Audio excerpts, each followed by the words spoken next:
Selamat pagi teman-teman.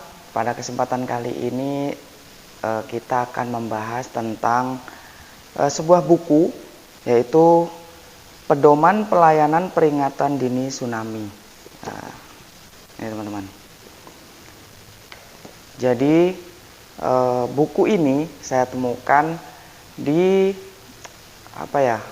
rak-rak buku yang ada di BMKG Serang, teman-teman. Nah, pada kesempatan ini yang melatar belakangi kenapa saya mencari buku ini, teman-teman, Pedoman Pelayanan BMKG, yaitu karena waktu itu ada kegiatan SLCN, yaitu sebuah kegiatan di mana BMKG itu memberikan edukasi tentang cuaca, yaitu kepada para nelayan. Nah, pada saat itu ada sebuah pertanyaan yang ditujukan kepada saya. Itu pertanyaannya kurang lebih yaitu, bagaimana sih caranya BMKG untuk memberikan informasi tentang gempa bumi yang dimana saat ini kan adanya hanya di handphone, sedangkan tidak semua masyarakat di Indonesia ini yang memiliki handphone seperti itu.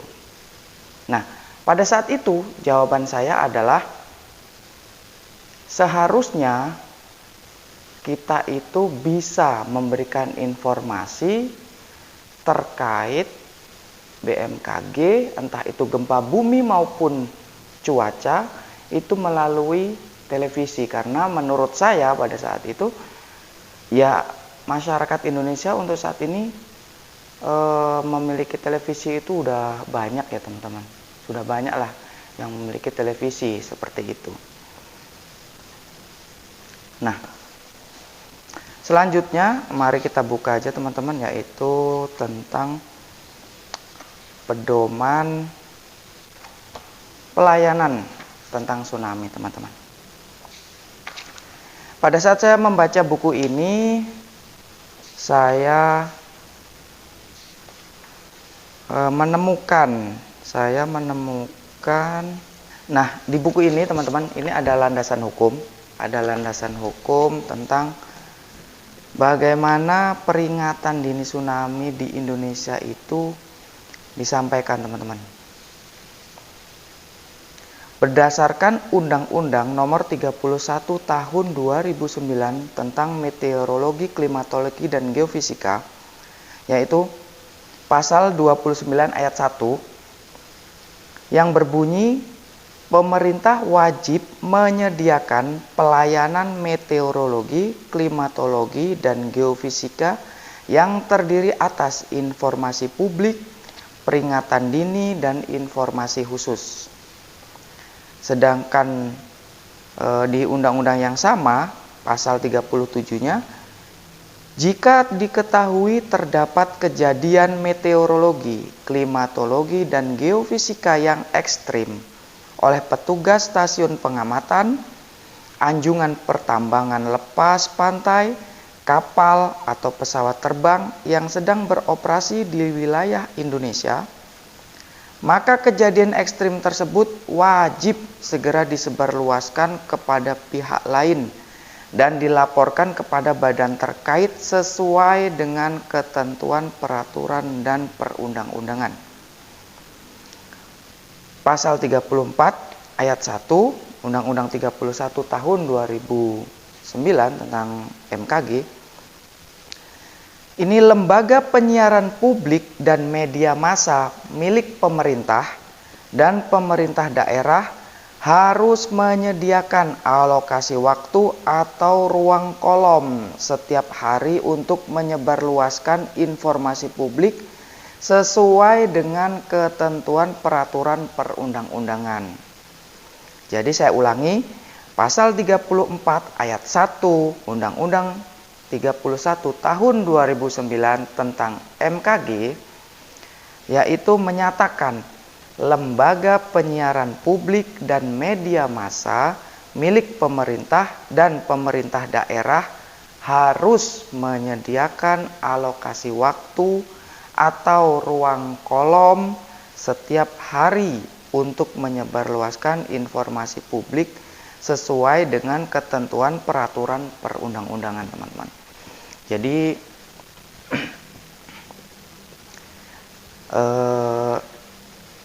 kalau kita lihat, teman-teman, di berbagai televisi itu ataupun media massa ya lebih ke fokusnya ke televisi, itu pasti ada kolom tentang info cuaca ataupun peringatan dini tsunami, teman-teman. Biasanya iklan baris atau nanti disediakan waktu untuk tentang informasi cuacanya, teman-teman. Jadi alhamdulillah dari segi televisi maupun media-media yang lain itu sudah menyebarluaskan informasi BMKG, teman-teman. Jadi teman-teman, terkait bagaimana sebenarnya informasi BMKG terutama terkait tsunami ini disebarluaskan, sebenarnya untuk saat ini itu sudah bagus, teman-teman, dari berbagai media ya.